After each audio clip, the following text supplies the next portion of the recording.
it's work to maintain these relationships. It's work both sides have to commit to. So I think there's a great value, in fact, in keeping up these relationships, encouraging them, feeding them, if you will, and looking for investment. China and Canada are two of the nations that are going to have the best economies going forward to come out of this doldrums we're in right now. And I think it's important that we take advantage of that.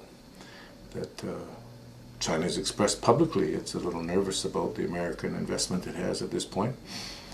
So if we have ideas of investment in our community or area, and including our industrial area that we have vacant out Bevan Roadway, I think it's timely to do that and encourage that and see if we can attract that investment. Not only from China, obviously, but that's one of the places we should be doing it. I recall when we finished our OCP process, one of the things we committed to when we signed it is the councillor of the day, I forget which one exactly, said, "And now, Mr. Mayor, it's your job to go out and sell Cumberland." We've said who we are, and notwithstanding we may have disagreements about some of the finer points of the OCP, we still believe totally in our OCP, and we need to sell that. We need to go out and say, this is Cumberland, invest in us, we're open for business. And I think that's very important. And we need to continue to invest in our cultural history.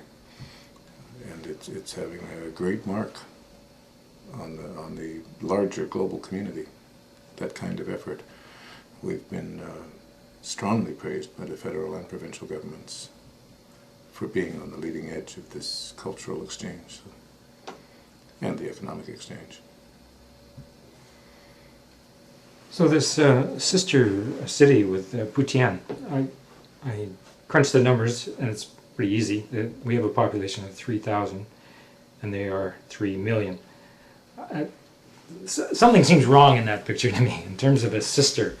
I would have imagined a village in China rather than a metropolis. So what was the justification for that? It's an interesting point. In fact, when we were asked to be a sister city, I said, I'm flattered, but why would a city of 3 million, 3.5 million actually, want to be a sister city with a community of 3,000? And the point was made succinctly that if China considered numbers, we wouldn't be friends with anybody. A small village in China is 600 to 700,000 people. So size means nothing to them. Common interests do.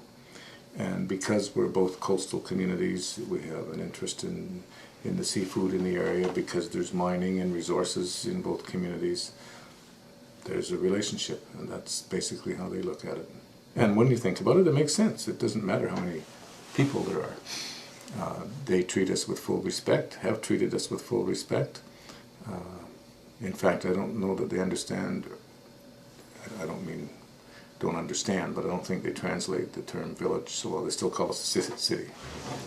So numbers don't matter to them. They just feel that we have a common goal, vision, and a willingness to share cultures and ideas, and that's what it takes.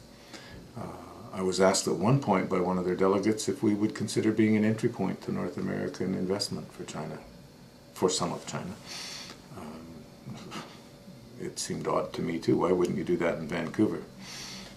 Why wouldn't you have your ESL education in Vancouver, where there's so many educational facilities? The response was also interesting. The Chinese were concerned that their children going to these schools in Vancouver are having very little exposure to the Canadian culture because they're gathering amongst themselves. Therefore, they don't really adopt to the language and the culture and learn the ways of Canadians, or the clean language, if you will. They don't become as fluent because they're talking to each other most of the time. And they form these groups which cause, and I'm not talking about the gangs necessarily, but they form these small groups that become insulated and they hang out with each other. They were hoping you're in a smaller community, they go to school, they get involved in the local community, they go learn forestry and camping and things that there's very little opportunity to do in their home country. And they think they'll have much wiser children at the end of the process. There's things we want to exchange that have nothing to do with the size of your population. They're interested in learning EMS. It's not very far advanced in China, the emergency medical services. Oh, right. Whereas we would certainly be interested in learning some of the traditional Chinese medicine. That could be very helpful in our system because it focuses so much on prevention. And so I think there's trade-offs there that, notwithstanding the size of the city you're dealing with, has no bearing. There's opportunities to trade, have an exchange program with teachers, not just students. They're interested in doing between universities. North Island College is interested in this, and we've talked about it, and they have some relationships going. Mm-hmm. We've had local artists have gained significant work from this relationship, where people have seen their work, exchanged their work, brought them to Taiwan, in fact, and then have major orders for portraits, etc. The college has a relationship going with Putian already, with the university there. So I think there's absolutely not only a cultural and advantage or the right thing to do to recognize the history or the impact that the Chinese immigrants had in our community, but because it's economically sound too.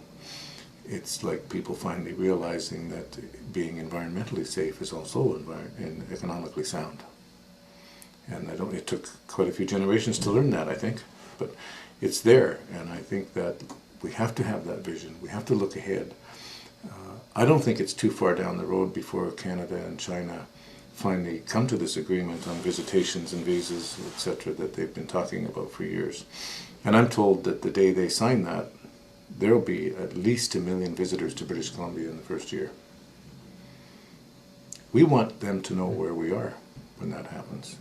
I think we have a wonderful opportunity to share our culture and create some money and for an economic advantage for the valley in doing so. Clean money.